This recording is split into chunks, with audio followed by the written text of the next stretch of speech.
we all owe a little bit of time, energy, and resources to those industry organizations that represent us.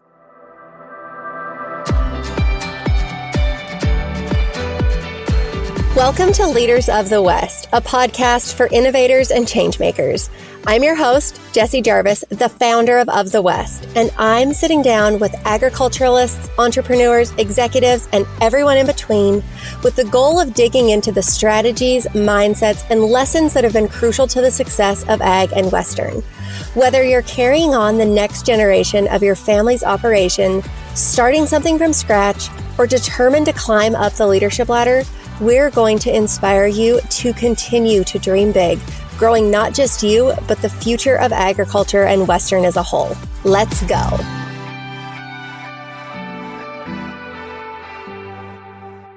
Have you ever hired somebody and you know within the first week, it's just not going to work out?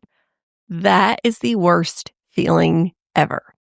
Not because they're a bad person, but because something just didn't align, whether it's expectations, communication, the fit.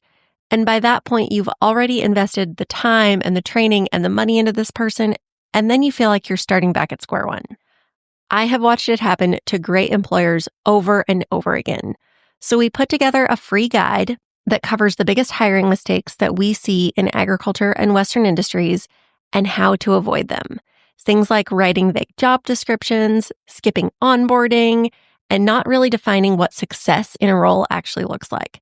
It's short, it's practical, it just might save you from your next headache, and it's absolutely free to download. So I will drop the link in the show notes so that you can easily go find it and get that delivered right to your inbox, because hiring the first time is always cheaper than having to do it again.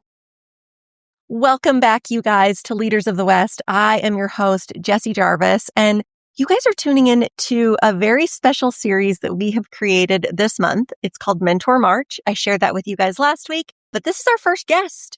And so for the entire month of March, I'm sitting down with people I consider to be my mentors in life. These are people who have genuinely shaped who I am personally and professionally. And today's guest is absolutely one of those people.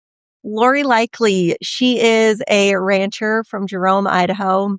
She is a former member of the Idaho State House of Representatives, and she's one of only a handful of women who have ever led both the Idaho Cattle Association and the Idaho Beef Council.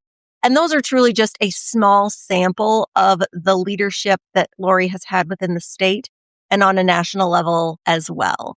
And more than any of that, she is somebody who I have looked up to for a very long time now. I almost don't want to tell people how long that I've looked up to you because then that might give away my age and your age. But I will tell you, in my days when I was an intern, when I was still in college, I interned for the Idaho Cattle Association and the Idaho Beef Council. And you were obviously a very involved member of both organizations. And you are somebody who since then, you have been one of my biggest cheerleaders. I am just so honored to get to share people with you because you have so much wisdom to offer and impart on people. So thank you so much, Laurie. Well, Jessie, that means more to me than just about anything. First of all, it's an honor that you find, and okay, I see. I know, why don't am get I weepy crying already? My goodness.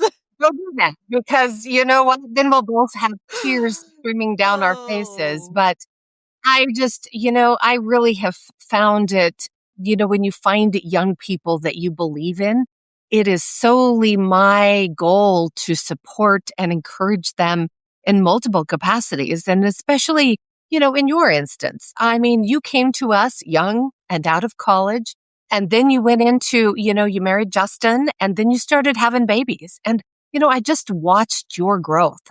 And then seeing you excel right now in the influencer, I guess, is that a right word? I mean, because that's not the world I'm in. I admire you. I support you. I love what you're doing as a mom. I love what you're doing as a wife and a rancher and really sharing our message in agriculture. And I think it's up to those of us who are older to keep doing it and to give you, high fives and attagirls and support you unconditionally because it's not easy. It's not easy. And I think if I leave this world, I want to make sure that I support folks like Jessie Jarvis in this world. Oh my goodness. Well, I tell you what, I feel like that intro became a whole lot more about me than it was about you. But And you are the guest of the hour. I want to talk and learn all about you. So you are somebody, you grew up in Salmon, Idaho, and you built your career in the beef industry, what I would kind of consider to be the ground up. Your family was very involved in the outdoorsy side of things, maybe not necessarily as much of the ranching side, but you still grew up very involved in agriculture because there is no doubt. I mean, the Salmon, Idaho area and just the group of people that are there, they are the salt of the earth. They are agriculturalists through and through. So what did growing up in that area kind of teach you about responsibility and leadership? Obviously, before you were ever in the industry, really, or ever had a title. It certainly did. I think it shaped who I was, and I think my family shaped who I was.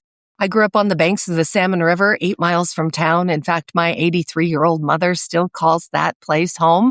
I was there last weekend, to check on her and to celebrate, a friend who had a surprise 80th birthday party. But more than anything, in my early years, my dad had an outfitting and a guide business and sold it. And we, spent many, many hours on the back of a horse traveling through not only Idaho, but the Pacific Northwest, the backcountry on horses, and really appreciating our natural resource industries. I grew up showing steers from the time I was about 9 years old until I graduated from high school. My sister and brother, on the other hand, they showed pigs. I did not like pigs. And we had, we raised a few head of cattle, nothing like we do now. And we had pigs, and we, of course, had a lot of horses. And, I high school rodeoed. I played a lot of basketball. And I think my parents instilled in me the value of hard work. They instilled in me the value of resiliency and independence, curiosity, making sure that we're asking a lot of questions. And I think more than anything, they gave me a very strong foundation that education is important and that empathy is important, understanding different viewpoints is important. But more than anything, they sent me off to the University of Idaho. And I, started out in communications, Jesse. I really thought I wanted to be in the public relations and communications field. However, I spent the first semester there and quickly moved right over to agriculture, where I, ended up with my degree in agriculture economics, and spent a couple summers in Wyoming working on a dude ranch, cleaning cabins and giving young people horseback rides in the summer. And I think, if anything, it instilled in me how important it is to be engaged and to explore and understand how systems work. My dad was a founder of the Idaho Backcountry Horsemen. He also went on to serve on the board of directors and the president of the National Backcountry Horsemen, where they were really trying to help the Forest Service clear trails for, hikers and backpackers. And I think for me, that's kind of where it started, really understanding how important it was to be engaged in solving problems and participating in public service. And we can't forget about your husband, Bill, and having kids. And so how did you and Bill meet? Did he also go to U of I? He did. We are both very proud Vandals. I like to say that our blood runs black and gold. We met, we graduated in 1990, May of 1990, and we got married in July of 1990. Ironically, my parents suggested that I not study agriculture or education. I obviously did not listen to them and got a degree in agriculture economics. Bill got a degree in ag business through the College of Ag as well. And you're not old enough. I remember very, very well, not kindly, but the fact that they didn't want us to study agriculture was because we were coming off of the 80s, Jesse. We had the dairy buyout. We had exceedingly high interest notes on operating lines. 15, 16, 17%. In some instances, there were bankruptcies right and left. And our parents were really concerned that we were headed into an industry with no future. Yeah. And, to some degree, they were right. We graduated without a job. And his parents said, why don't you come down here and you can work for us? And we said, okay, we didn't have any other option. And, we moved the hired man out of the house. After several months of living with his parents, we were moving hand lines. I remember crying, Jesse. I remember crying as we were moving hand lines. And I told Bill, I said, we've got a college education. look at us now. But, I think for anything, it really gave us the foundation that we needed and, to set our goals for the future and look forward and not backward and not worry about what might be. Let's set ourselves up for success. And I really think that we did that. And, his mom died in 1995.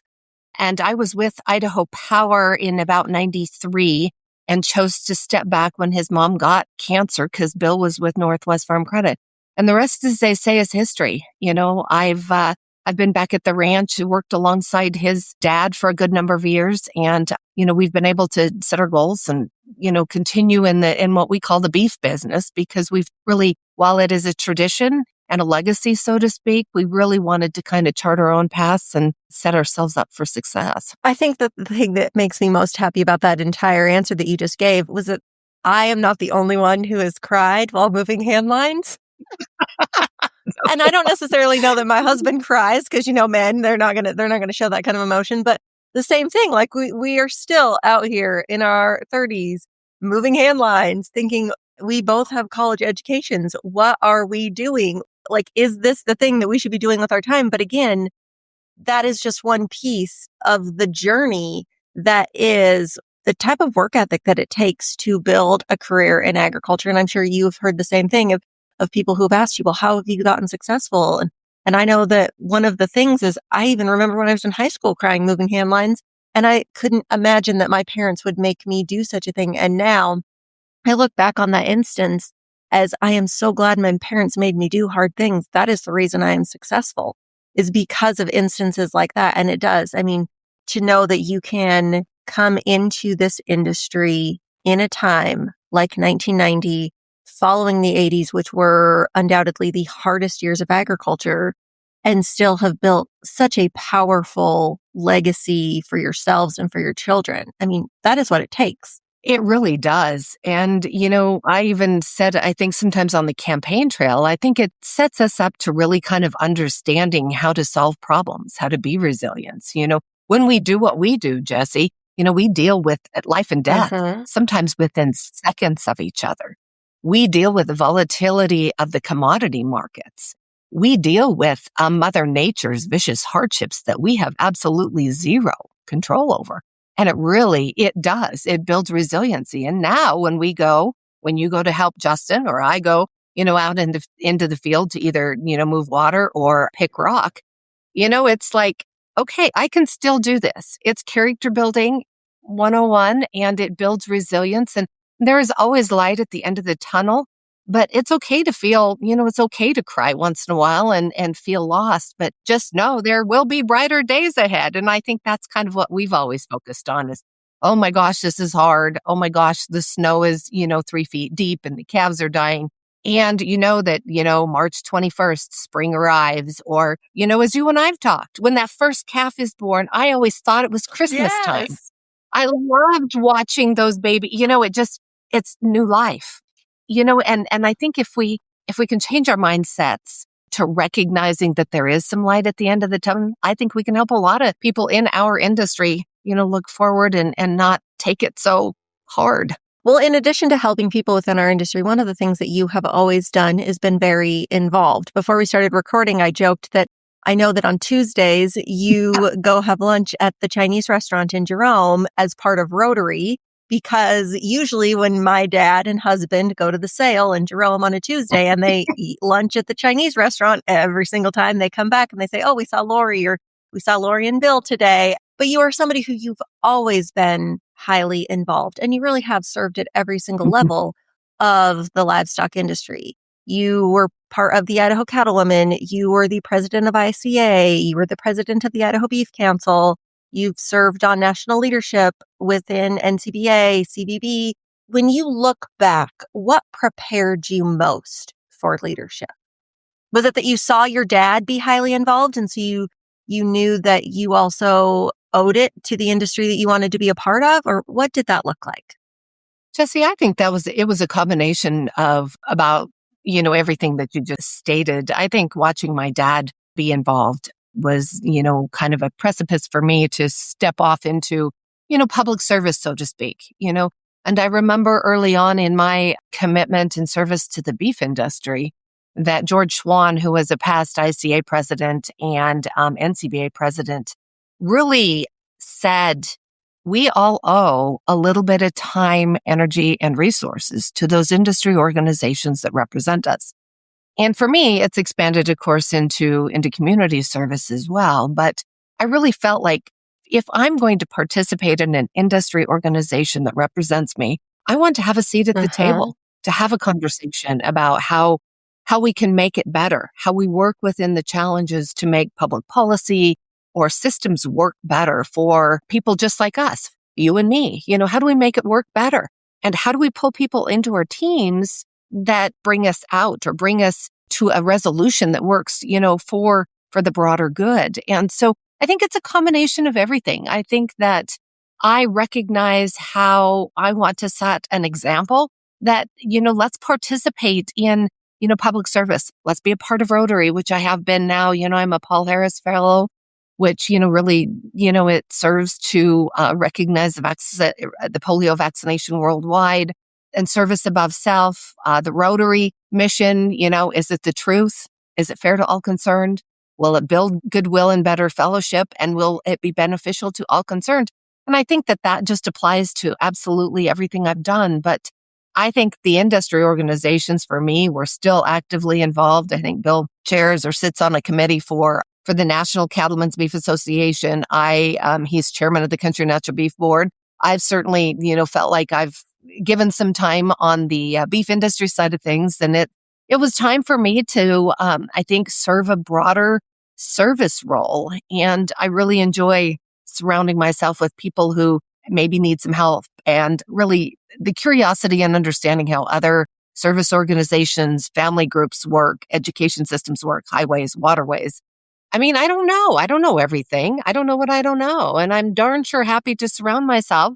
Influencers like you teach me something every day too. So, it's a combination thereof. So as you kind of alluded to, you're still highly involved in the livestock industry. We definitely don't want people to think otherwise, but you've kind of stepped back from your involvement in different organizations or boards. I would say probably when you really started pursuing your leadership role within the Idaho State House of Representatives.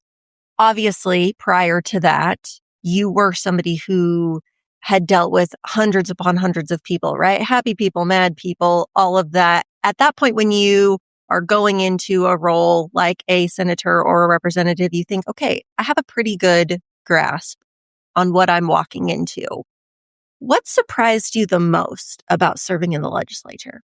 I think there's a couple things, Jesse, that surprised me the most. First was the sausage making and the fact that everybody is always running for reelection and therefore working off of sound bites that, with social media now can just fly and everything is so nuanced. And I think that for me, that's not how I thought it was going to work. I really thought that we would work within the state with our families and our communities, our educators, our highway district members, our water users, our agriculturists, our medical professionals to make policy that worked for the broader good. And I found that really wasn't the case, And at the end of the day, I still am very proud that I always voted for the broader good, that I voted with my conscience. I voted collaboratively.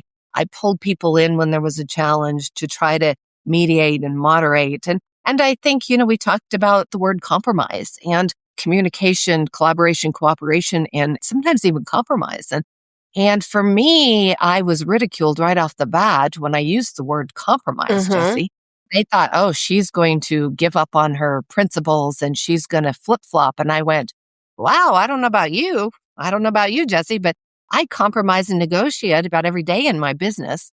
I've negotiated, new truck prices and hay prices, and I've had to negotiate and, moderate and mediate all sorts of things in my lifetime in our industry and in our communities. Heck, I have to compromise sometimes with my husband and my kids, You have to do that. And you can't let, it's not personal. It's about, staying true to your character and your integrity.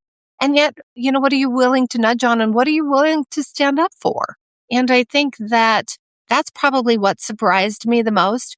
I like to surround myself. I think we're seeing that in politics in general, lots of experts in lots of areas, but they're not an expert in all areas. And they're not leaning on those in their communities or others who are experts to help guide their decisions so that they have everything they need in their quiver and their wheelhouse to make better decisions. And so it's a little rough, but it is what it is. And I think history shows us that the pendulum swings. And, I think we'll get back to some of that at some point. But I think that's what surprised me the most. It was tough.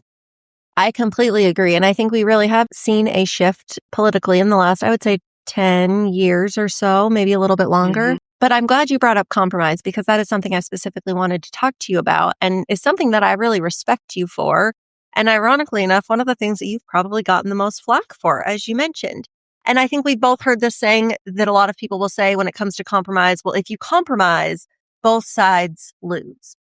And I guess I can understand the very simple, almost like Webster's dictionary definition of why somebody would say that, because I come with an idea and you, Laurie, come with an idea. And if we compromise, neither one of us are walking away with what our original idea was. So yes, in theory, maybe you are losing, but I also think of that being the glass half empty perspective on what that word means. And I try not to get too political just because I think out of respect for everybody, right? But, I look at maybe what different administrations have done and they come into office and the first 120 days, the only thing that they do is a bunch of undoing of what was done by the leader before them. And that is a continuation, right? Every 4 years, the first 120 days seems to get spent on just completely undoing somebody else's work prior to them. And I think, man, what would happen if we just compromised and we wouldn't have to continue to undo the work that people did, which at the end of it all is a complete waste of time and taxpayer dollars over and over and over again. But again, compromise is really something, and that is totally my personal opinion, but compromise is something that really does seem to kind of like light a negative fire underneath a lot of people. So what exactly do you see as the difference between compromising your principles and compromising to get something done for the good of the group? How do you personally draw that line? Yeah, I think that there's a pretty big line to be drawn there. When it involves character, it involves integrity, safety issues. There are some things that you cannot, your family, and there are some things that you can't compromise on. However, there are things that you can compromise on. And I think that I want policies that sustain through administrations, through decades. And then if better science comes in to show differently, then let's make those necessary changes. But if we're in I liken it a little bit to being in a pinball machine. It's like whap, whap, whap, and then when we change administrations, it's whap, whap, whap back the other way. And rather than formulating good policy, and I don't care whether it's on foreign relations or healthcare or education or natural resource policy or agricultural policy, big shifts either way are hard to sustain long term. And I think that the people on the ground, permittees, for example, when you have a shift in one administration to the next, it's just back and forth rather than working on policies that, work for the environment, rather than working on policies that work on taking care of the water, whatever it might be, we've got to continue, and not compromising on the radical shift one way or the other. Okay, and I'm going to talk with my hands. I better just keep my hands on my coffee cup because, that's what happens when I get excited. But I don't think you have to compromise your character and your integrity on anything. But I do think that there is the ability to compromise to make sure that we're creating good policies that last not only today, but into the future. Because if we, as you said, make some of these policies that shift so radically one way or the other, they're going to shift radically the other way. I mean, we look at like energy policy in the Biden administration, it just, and then, now it's just flopping over the other way. And okay, great. But what does that mean? It's just sometimes hard to whiplash. what is needed? How do we do it? What's best for the environment? What's best for the economy? What's best for our water? What's best for our families? And I think we have to step back and look at things sometimes a little more pragmatically. Oh, you hit the nail on the head, which again is one of the reasons that I just adore you so much, is because you come to your decisions with a very well-rounded, holistic perspective. You're not just thinking about your specific, how it impacts you. You're thinking about how does it impact the person on the other side of the table? How does it impact the community? How does it impact, all of the other elements that are part of that do end up receiving whatever that ripple effect is. You're somebody who, again, just looks at things very holistically. And I think more people probably need to follow suit, take a little game out of your playbook, if you will. You are somebody who you always have led with kindness, but the flip side of that, you absolutely hold your own. Like, people are not going to walk all over you. How have you developed both? Yes, I think that, and I like that question, Jesse, because it is a balancing act. And I think that it's easy to get walked on and it's easy to, play defense, Mm-hmm. And push back. And I think you can push back. I always have to take, some time to pause, some time to breathe when things are difficult. But I also recognize, I had a wise old Basco who, has mentored me for many years, tell me, when I kind of got into leadership of the industry and went into the political arena, that, whereupon you enter a debate with a fool, at the end of the debate, nobody knows who the fool is. And I have always tried to surround myself. I really do kind of have a mixed type A personality. And therefore, I won't let people walk on me, but I also want to understand where they're coming from. But if they're going to bully or intimidate not only me, but if they're going to bully you, or they're going to bully my daughter, or they're going to bully somebody that I trust and respect, Mm-hmm. I'm probably going to, say, well, let's look at it from this angle and try to bring things back to a sense of rational conversation, if you will. Because I was told one time early on in one of my campaigns, if you're playing defense, you're losing. And, I think you're probably right. And this is one of the reasons, I love to play basketball in high school. And I like to look forward. I like to look on how to solve problems. And I like kindness. I like people to be respectful to each other. And if they're not, I'm going to, I'll probably push back pretty hard and I will stand my ground and I will be a huge advocate for taking care of those bullies and those that choose intimidation tactics as opposed to, real world solutions. And empathy is okay. I know it's been looked upon and we've got groups right here in Idaho who don't think empathy is okay. But I'm sorry, empathy is okay. It's okay to care about those kiddos who might need some extra attention in school or don't come to school with their bellies full. It might be okay to talk about those people who are suffering from mental health and how they navigate the services. It might be okay to talk about, that rancher who had his AUMs cut back because of the sage grouse. Let's step back, let's stand up for them, and let's do it respectfully. And I think we can win a lot of battles. I think I'd rather switch to offense instead of defense. And some of these groups in Idaho have really put us on defense. And no, I don't think so. Let's play offense. Let's continue to create, an Idaho that you and I will be proud of, that our kids will be proud of, Jet Jackson and Belly and Nicole and all my grandkids, because I care. And it's not going to be done with being a bully or intimidation. But I will stand, oh yes, I will stand toe to toe with just about anybody, but I'll try to take my tone down. I'll try to, change the verbiage and the tact that I use. And I think that, if I get a clear head and approach it rationally, and maybe sometimes just walk away. If you're not going to win and you're not going to win, sometimes you just have to agree to disagree and move on. So. Oh, that is such great advice. Okay, because you're joining us this month, obviously, with the theme being mentorship, what are some of the biggest lessons or the most meaningful, impactful lessons that you have learned from other mentors in your life? Who are you still learning from today? Oh, I continue to, Jesse, there's not a day that goes by. I mean, even you teach me something new in the influencer world. I think that, I go back to, the mentors that I had, many who are not here today in the industry. Of course, Joe Tuga he put his arm around me back in the 90s and said, I think you need to interview for the Idaho Cattle Association board of directors. And I went, wow, somebody thinks that I've got a skill set that could be used. And then, then I got board training and I went through, some professional development, and Joe never did give up on me. Even, we lost him way too early, but he never did give up on me.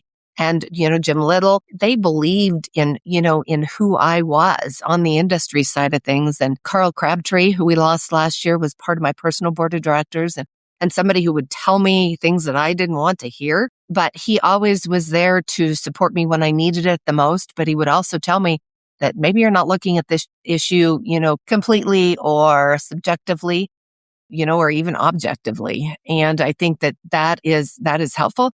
But, ironically enough, while it was a lot of men that mentored me, Jesse, I didn't have a lot of women who believed in me.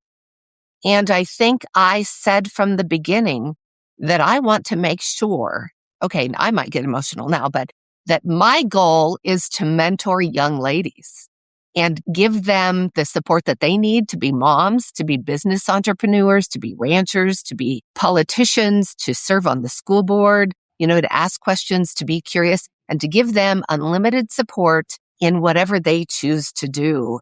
And I think if anything, that I can be that role model for them, as I was pushed back on by many women, no, you're not ready.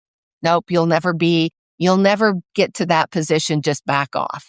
I heard that time and time and time again from women. And I said to myself, if indeed I get into these positions, which I did, I said, no, I'm going to run for this office, or I'm going to apply for this young cattleman's or this toll fellowship. I'm going to do it. And I did it. And I was successful in doing that. And I said then, I don't want to tell people no. I want to tell them yes. And I want to tell young women and young men too, that they can do it. I don't want it to be, men or women, but I really felt that it was the men that helped me and that I was going to be the woman to help many young women. Oh, well, Laurie, you really have.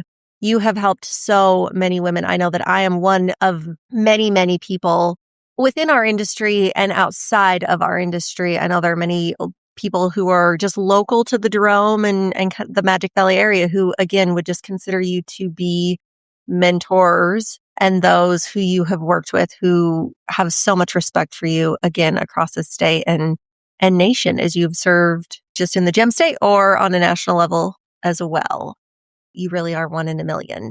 And because of that, though, I cannot let you go without our traditional rapid fire round. So what do you hope people remember most about you?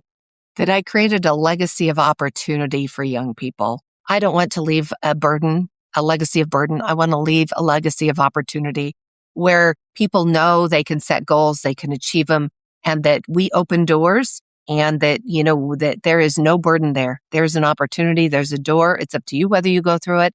But let's leave a legacy of opportunity and build your board of directors. And I really want to leave this world knowing that we've got the Jesse Jarvises out there. And I don't say that lightly, but seriously, I feel really good about looking at our student FFA groups and, our young people in the community. I look at my kids and their spouses and what they're doing. And let's continue. Let's not make them think they have to do something. Let's leave that opportunity so they can. Oh, that is very, very powerful. Okay, what is a non-negotiable in your life? Coffee. Yes, you and me both. Again, another place that we align. Not a shock, not a shock. If you were a professional athlete, what would your walk-up song be? I think, and this is going to be completely bizarre. Is this out of left field? This is going to be out of left field. It's going to be Alabama and mountain music. Seriously, I think that I am such a traditionalist when it comes to leadership style and, groundwork, foundational and structural work and leadership, that I really like the old classics. And mountain music, Alabama, yep, I'd trot right out to that at a professional basketball game if I was on the court. I will say, though, I still feel like that does have obviously an ag connection, because isn't it the lead singer of Alabama that is a Hereford breeder? Mm-hmm, mm-hmm. Yeah, yes, Randy. Ooh, I've forgotten his last name. Randy. Oh, is it Randy Owens? Owens? Randy Owen, yes. Yeah. exactly. Okay, what is the smartest thing someone's ever told you? Show up. Just keep showing up. Even when it's hard, keep showing up. Don't enter a debate with a fool, because at the end of the debate, nobody knows who the fool is. Both of those. Those are good. I'm going to add one though, because when people ask me this question, I usually give, I would say, 1 to 2 different answers. And one of my answers, Laurie, came from you. And I remember we were sitting in a meeting and you said, if you don't have enough time to do it right the first time, when are you ever going to have enough time to come back and do it right? And I Yeah. literally think of that on almost a daily basis, even for the simplest of tasks. Like, you're in the bathroom and you walk by and you throw something in the little bathroom garbage and it hits the backboard and it bounces out and you think like, oh, I've got to go do this thing and then I'm going to come back and I'm going to put it in the trash. No, if you can't fix it right then and there, when are you ever going to have enough time to actually put the tissue in the wastebasket correctly? And again, that is a very, very simple answer, but you saying that really has been one of those things that I have used to guide my life over the last 15 years. hmm Well, if you don't, I mean, you do. And I look at, multiple hires that we've had to do over the years. And I've looked at groups and so forth that have gotten in a hurry, Jesse. Or, somebody leaves the hose in the water tank and they walk off. Let's stop and let's think about it. Put them a reminder there to do it right. Or walking by that piece of baling twine. Mm-hmm. Let's just stop and do it correctly the first time. And it makes the long-term work much better if you do it right the first time. Good point. Yeah, you're exactly right. Yeah. Okay, last question for you today. Favorite things. Do you have a favorite book, a program, a product, podcast, aside from Valine, Your Daughter in Millennial Ag, which is an incredible show? Maybe like a life hack that you want to share. What's something that has just changed your life and you want more people to know about?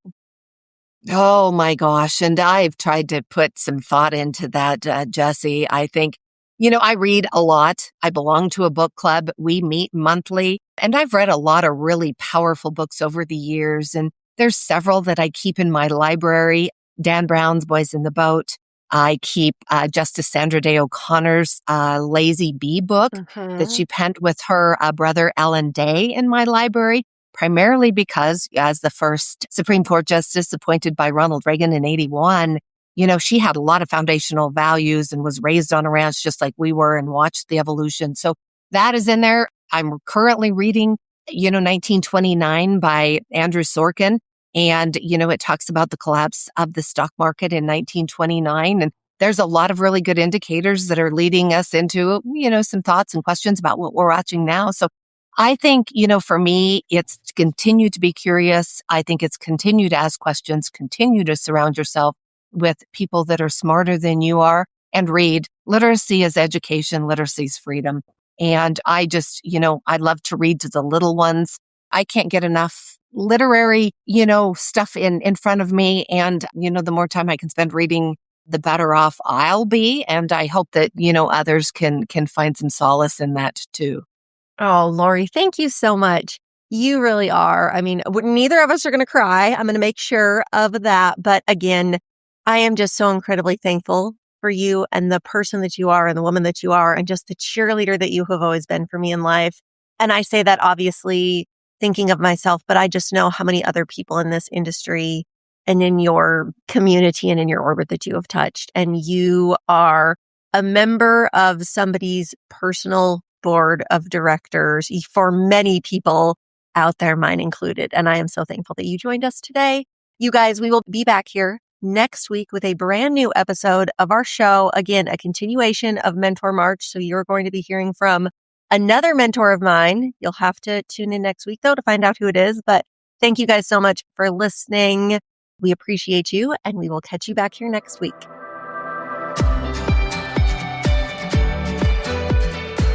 If you loved this episode, do us a favor and share it with someone else who might find just as much value in it as you did. We're on a mission to continue to grow and strengthen the future of agriculture and Western industries, and you spreading the word helps us make more of a positive impact. It also makes a big difference when you take a minute to go rate and review the show. We can't thank you enough for listening, for sharing, and for loving Ag and Western as much as we do. We'll see you back here for our next episode.